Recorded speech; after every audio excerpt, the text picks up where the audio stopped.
इस वीडियो में हम लोग रिलेशंस के एक दो टॉपिक जो इंपॉर्टेंट टॉपिक बचे हुए हैं उनको हम लोग देखने वाले हैं और कुछ क्वेश्चंस हम लोग देखते हैं।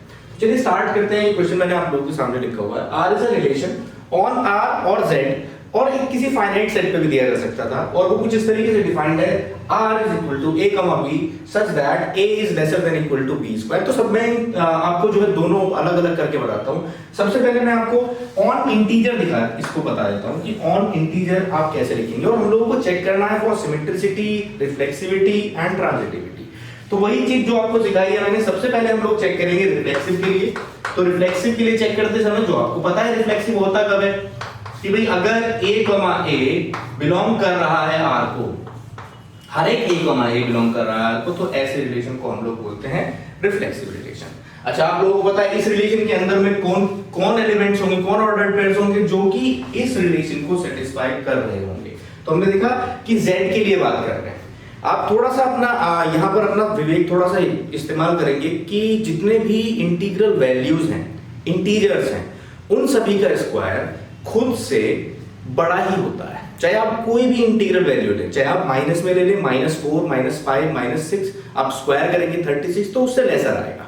0 का करेंगे तो वो 0 आ जाएगा, 1 का करेंगे तो 1 आ जाएगा। इस तरीके से मैं आप लोगों को बताता हूं कि जितने भी इंटीग्रल वैल्यूज हैं उनके स्क्वायर खुद से बड़े या बराबर ही होते हैं। इसका मतलब ये जो चीज है a will be lesser than equal to a square for every a belongs to z। ठीक है बच्चों, अगर ये कर रहा होगा तो हम यहां से क्या हमें पता चलता है that a belongs to r। ऐसा सा हम लोग ध्यान रखिए। दूसरा हम लोग सिमेट्रिसिटी के लिए चलेंगे। सिमेट्रिक के लिए कि भाई सिमेट्रिक होगा कि नहीं ऑन z, सिमेट्रिक के लिए देखा बच्चों। आपको सिमेट्रिक के बारे में पता होगा कि a b बिलोंग कर रहा है r को, तो b a का होना जरूरी है। अगर कोई भी ऐसा ऑर्डर्ड पेयर है जो कि जिसमें डिस्टिंक्ट एलिमेंट्स हैं, इनपुट और आउटपुट डिस्टिंक्ट हैं, और एक वो है उसके अंदर में, तो उसका जो सिमेट्रिक बिल्कुल एकदम वो है, उल्टा करके ऑर्डर्ड पेयर को अगर हम लिखते हैं वो भी उसमें लाइक करना चाहिए। एग्जाम्पल के तौर पे जैसे मान लीजिए 1, 2 ये क्या बिलोंग करेगा r को? आपने चेक किया, हाँ बिल्कुल करेगा। 1, 2 बिलोंग कर रहा है r को, लेकिन क्या 2, 1 बिलोंग करेगा r को? 2, 1। तो 2, 1 को हमने चेक किया, क्या हुआ कि भाई 2 लेसर देन इक्वल टू 1, जो कि फॉल्स हो जाती है। ठीक है, ये वाली चीज ट्रू नहीं है। तो हम ऐसा कह सकते हैं कि अगर 1, 2 बिलोंग कर रहा है r को, तो 2, 1 का करना चाहिए था सिमेट्रिसिटी के लिए। ठीक है, लेकिन ऐसा है 1, 2 बिलोंग कर रहा है लेकिन 2, 1 नहीं कर रहा है। इसका मतलब क्या हुआ? ये रिलेशन एक सिमेट्रिक रिलेशन नहीं होगा फॉर इंटीजर्स। ठीक है, अब हम आगे बढ़ते हैं। भी हम ट्रांजिटिविटी के लिए देखते हैं। ट्रांजिटिव के लिए भी वही चीज आप लोगों को पता है भाई कि हम a अगर रिलेट कर रहा है b से, मतलब a b बिलोंग कर रहा है r को, और b c कर रहा है, तो a c होना जरूरी है। ठीक है, तो ऐसे ऑर्डर्ड पेयर्स हम लोग देखेंगे। थोड़ा सा अपना जनरल उसका इस्तेमाल करके देखते हैं भैया क्या होता है कि छोटा पहले वाला एलिमेंट जो है, मान लेते हैं हम ऐसा है कुछ 1 और 2, आगे लेते हैं भाई इसमें या कोई एक ऐसा एलिमेंट लेते हैं जो कि 5 और 3 और 2। ठीक है, 3 और 2 देखिए ये कर रहा है क्या? 5 is lesser than equal to 9, 3 is lesser than equal to 4। हम लोग ऐसे ही तो देख रहे हैं कि भाई 5 किसी से रिलेट कर रहा हो, वो किसी से फर्दर रिलेट कर रहा हो। ऐसी चीज मेरा काम, मैं क्या करना चाह रहा हूं, मैं इसको ऐसे ऑर्डर्ड पेयर ढूंढना चाह रहा हूं कि जो इसको ट्रांजिटिव ना शो करे कि ये ट्रांजिटिव नहीं है। जब आपको बहुत बड़ा सेट ऐसा मिलता है तो कोशिश आपकी ये रहेगी कुछ एक ऑर्डर्ड पेयर ऐसे ढूंढ लेते हैं हम। अगर हम ऐसा ढूंढ लें कि जो ये नकार दे उस चीज को कि ये ट्रांजिटिव नहीं है, रिफ्लेक्सिव नहीं है, सिमेट्रिक नहीं है, तो ज्यादा बेहतर होता है। मैंने आपसे पहले ही बताया है कि एग्जांपल्स की हेल्प से ऐसे क्वेश्चंस को करें तब आपको ज्यादा बेहतरी होगी। अगर डायरेक्टली कोई ऐसा सवाल नजर आ जाता है जिसको ऐसे आप चले जाए, तो फिर तो मैं अभी इसके अगला वाला सवाल आपको दिखाऊंगा कि उसमें तो ऐसे चले जाते हैं। बस आपको a लिखा, a - 0 हो जाएगा, इवन हो जाएगा, 4 का मल्टीपल हो जाएगा, ऐसी चीजें आती हैं। लेकिन ऐसे क्वेश्चंस में हम लोगों को इन ऑर्डर्ड पेयर्स का ध्यान रखना पड़ता है। ये देखना होता है कि हाँ ऐसा हो भी पाएगा या नहीं। जैसे मैंने आप लोगों के सामने लिखा कि भाई 5, 3 बिलोंग कर रहा है, 3, 2 बिलोंग कर रहा है, लेकिन क्या 5, 2 कर रहा है? अगर ऐसा है तो ये होना चाहिए ट्रांजिटिव के लिए, लेकिन हमने पाया 5 is lesser than equal to 4, ये तो फॉल्स हो गई कंडीशन। नहीं भाई ये वाली कंडीशन नहीं है, इसको जो है सेटिस्फाई कर रहा है, तो इसका मतलब क्या है, ये दोनों करेंगे लेकिन ये नहीं करेगा। अगर ये नहीं करेगा तो इसका मतलब क्या है, ट्रांजिटिव नहीं है साहब। और एग्जांपल देख लीजिए इस तरीके का, अगर और एग्जांपल देखने हैं आपको 10 8 9 ले लेता हूं, 8 और 3 3 और 2 8 2, अभी भी नहीं करेगा। चलो इसको बदल देता हूं, पहले वाले को नहीं दूसरे वाले को भी चेंज करते हैं हम लोग। ऐसा देखते हैं कुछ 4 2 से चलेगा नहीं काम, और ले लेता हूं कुछ 7 और 4 और 2, ठीक है। देखो 7,4 देखा भाई ये करेगा क्या, हाँ भी कर रहा है, ये कर रहा है क्या, हाँ बिल्कुल ये भी सेटिस्फाई कर रहा है इसको, लेकिन क्या 7,2 लाइन करेगा, नहीं, हटाओ इसको। तो इसका मतलब ट्रांजिटिव नहीं है। एक तो एग्जांपल्स आपने दे दी, आपने उसको जो है वो साबित कर दिया उसको कि भाई नहीं ट्रांजिटिव भी नहीं है, उसको समझ में आ गई बात, ठीक है। ये बिल्कुल चीजें बिल्कुल सामने होनी चाहिए आपके, मतलब ये वाला जो रिलेशन है वो केवल और केवल रिफ्लेक्सिव है, ना तो सिमेट्रिक है ना तो ट्रांजिटिव है, ठीक है। ऐसे लिखते हैं ऑन Z। अब मैं ऑन R की बात कर रहा हूं, ऑन R क्या होगा भाई, ऑन R में आपको दो चीजें तो साफ नजर ही आ गई होंगी कि ऑन R में सिमेट्रिक और जो आपकी ये चीज दी हुई है ट्रांजिटिव, ये तो हमने नकार दिया क्योंकि भाई Z is a part, is a subset of real numbers. अगर इन पे नहीं कर रहा होगा तो ऑल रियल पे क्या करने वाला है, ठीक है। तो अब रिफ्लेक्सिव के लिए हम लोग चेक कर लेते हैं कि रिफ्लेक्सिव होगा कि नहीं ऑन R। अगर हमने R के लिए दिया हुआ तो बेटा करने सबके सब है हम लोगों को, लेकिन अभी हम लोग केवल इनको चेक कर चुके हैं, अब मैं केवल आपको रिफ्लेक्सिव बताने वाला हूं। तो बच्चों जो चीज मैंने बताई आप लोगों को कि इंटीग्रल वैल्यूज में तो जो अगर एलिमेंट है अपने स्क्वायर से हमेशा छोटा या उसके बराबर ही होगा, लेकिन रियल नंबर्स के केस में हमारे दिमाग में कुछ ना कुछ कोई रियल नंबर्स ऐसे भी हैं जिनका स्क्वायर खुद से छोटा होता है, जिनका स्क्वायर खुद से छोटा होता है। ऐसे कौन से रियल नंबर्स हैं, जितने भी रियल नंबर्स 0 और 1, या मैं कह दूं तो -1 से लेकर के 1 के, नहीं 0 और 1 के बीच में जितने भी लाई कर रहे होंगे, 0 से लेकर के 1 और दोनों ओपन, जितने भी रियल नंबर्स होंगे उन सभी का स्क्वायर खुद से छोटा होगा। एग्जांपल के तौर पे जैसे 1/2 और इनका इसका स्क्वायर हो जाएगा 1/4, 1/3 इसका स्क्वायर हो जाएगा 1/9, 1/4, 1/16, ये छोटी वैल्यूज आती चली जाएंगी। इसलिए यहां मैं क्या कह सकता हूं कि 1/2, 1/2 बिलोंग नहीं कर रहा है, ठीक है।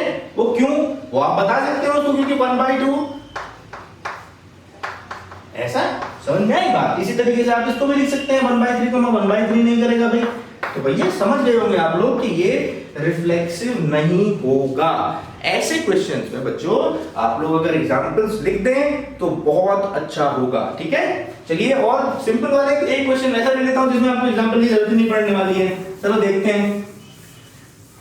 R is a relation on Z, on Z ले लेता हूं बस, और ये डिफाइंड है, इसका रूल चेंज कर देता हूं, कुछ इस तरीके से लिखा हुआ है a minus b का modulus is multiple of 4, multiple of 4, ठीक है भाई, मल्टीपल ऑफ 4 देखना है हमें। चलो देखते हैं भाई, वही चेक करना है रिफ्लेक्सिविटी, सिमेट्रिसिटी एंड ट्रांजिटिविटी। क्या होगा बच्चों, सबसे पहले रिफ्लेक्सिव चेक किया भाई हमने, क्या आएगा रिफ्लेक्सिव में कि भैया रिफ्लेक्सिव होने के लिए a, a बिलोंग करना चाहिए आपको। तो हमने देखा भाई a माइनस a तो हमेशा 0 ही हो जाएगा, मॉडुलस उसका चाहे मॉडुलस उसे वैसे ही है, तो मॉडुलस में 0 आ गया।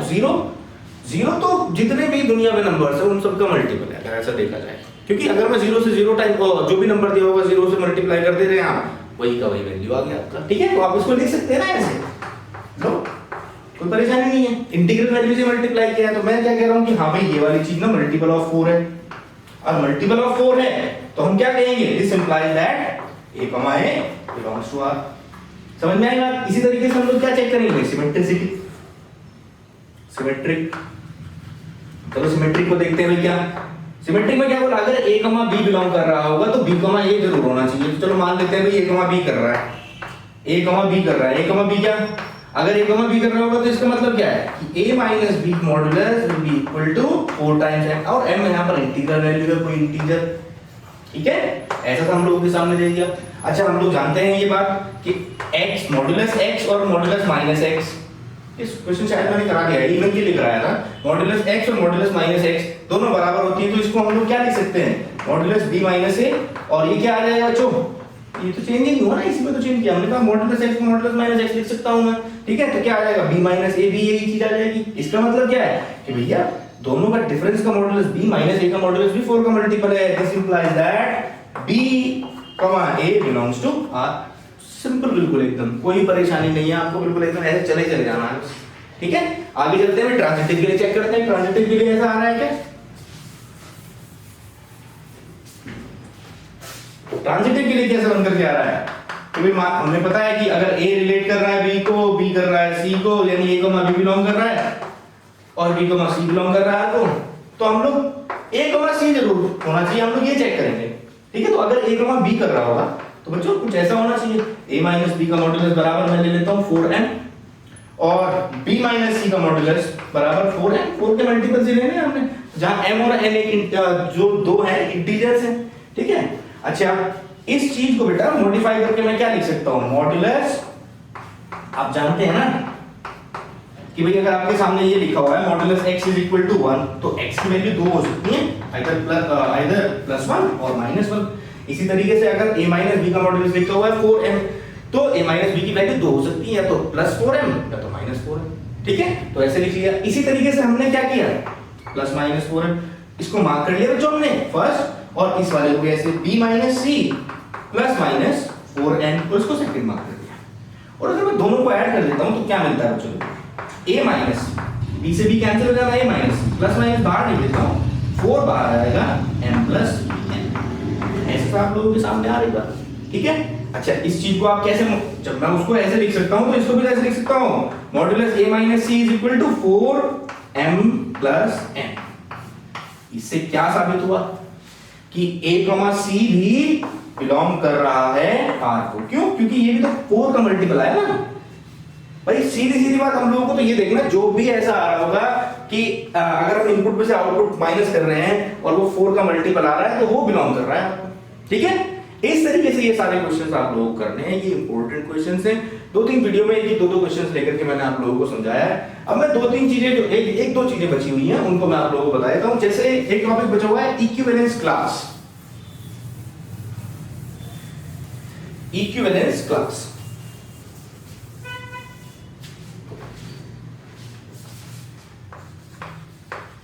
बच्चों, कोई भी एक इक्विवेलेंस रिलेशन दिया हुआ है आपको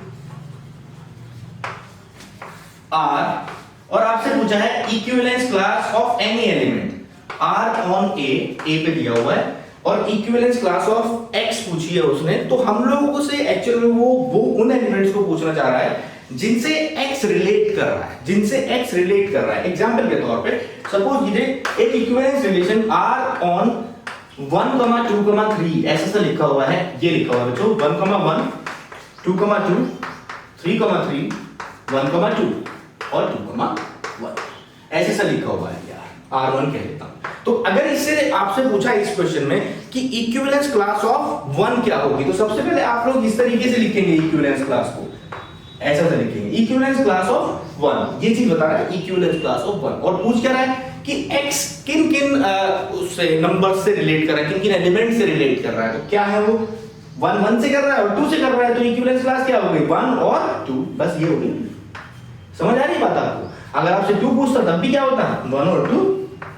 दूसरा मान लीजिए ऐसा, ये तो R1 था, R2 देख लेता हूं, R2 मान लो ऐसा दिया हुआ है आपको 1, 1, 2, 2, 3, 3, 1, 2, 2, 1, 1, 3, 3, 1, 2, 3, 3 ऐसा आप लोगों को दिया हुआ है रिलेशन, और आपसे पूछा कि इक्विवेलेंस क्लास ऑफ 2 बताओ भाई, इक्विवेलेंस क्लास ऑफ 2 बताओ, तो क्या मुझे वो एलिमेंट्स पता करने हैं जो 2 से रिलेट कर, कौन कौन से हैं भाई, 1 कर रहा है, 2 कर रहा है, 3 कर रहा है, तो इक्विवेलेंस क्लास ऑफ 2 क्या होगी 1, 2 और 3।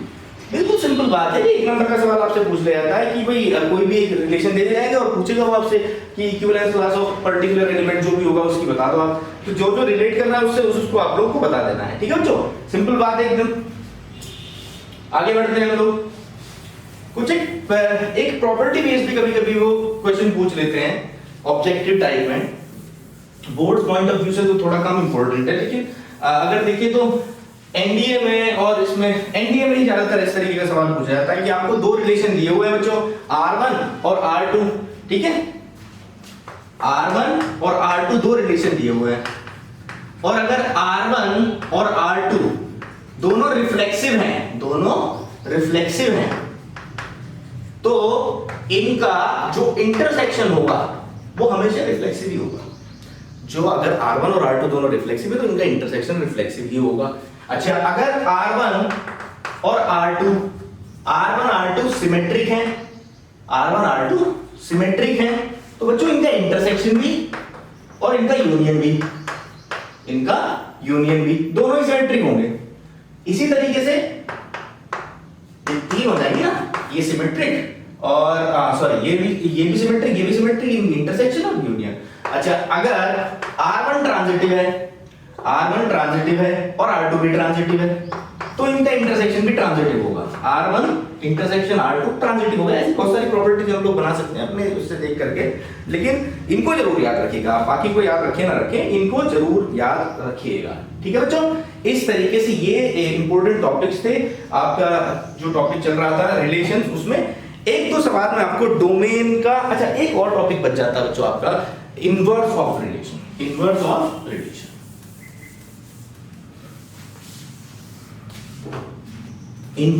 अ रिलेशन, यहीं पर मैं आप लोगों को डोमेन का क्वेश्चन भी एक करा दूंगा।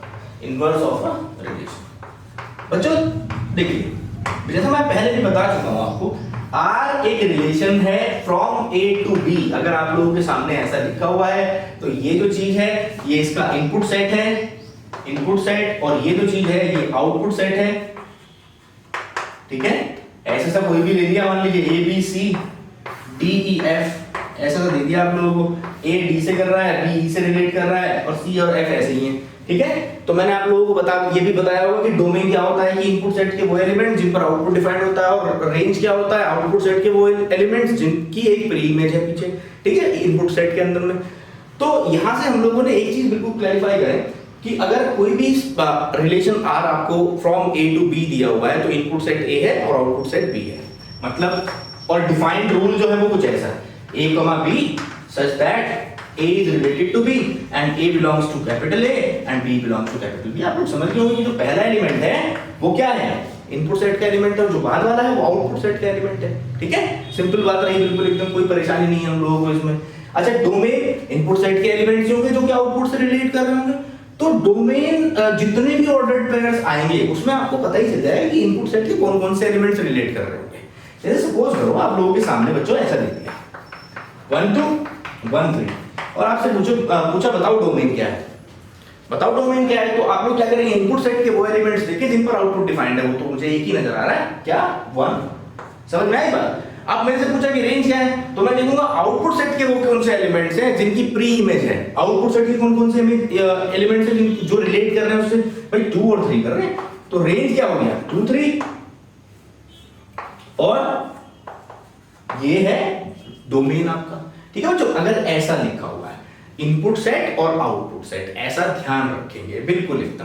अच्छा, अब आती है बात इनवर्स ऑफ रिलेशन की। इनवर्स ऑफ रिलेशन कुछ इस तरीके से लिखा जाता है बच्चों, और सिंपल बिल्कुल एकदम ऐसा ध्यान रखेंगे कि अगर मुझे इनवर्स निकालना है तो ऑर्डर्ड पेयर्स तो ऐसे आएंगे B, A, और जो रिलेशन है वो भी इंटरचेंज हो जाएगा। अभी हम लोग देख रहे हैं A किस रूल से B से रिलेट कर रहा है, फिर हम लोग देखेंगे कि B किस रूल से A से रिलेट कर रहा है। ओके, तो बिल्कुल सिंपल बात रहेगी, कुछ नहीं करना है हम लोगों को। अगर ये रिलेशन दिया हुआ है और मुझे इनवर्स निकालना है तो बस क्या करें, आप ऑर्डर पेयर चेंज 2,1 और 3,1, ये इनवर्स आ गया। इसका इनवर्स आ गया तो क्या बोला मैंने, अगर इनवर्स आ गया और मैं क्या कर रहा हूं, इनपुट और आउटपुट को रिप्लेसमेंट दे रहा हूं, तो भैया इनपुट सेट और आउटपुट सेट भी चेंज हो जाएंगे। ये जो रिलेशन आएगा एक्चुअल में फ्रॉम B टू A आएगा, A टू B नहीं आएगा। सिंपल बात है बच्चों, और डोमेन और रेंज भी चेंज हो जाने हैं। जैसे मेरे से कोई पूछेगा कि डोमेन क्या है इसका, जो उसका डोमेन है वो तो रेंज हो जाएगा इसका, और जो रेंज है वो डोमेन हो जाएगा। ठीक है बच्चों।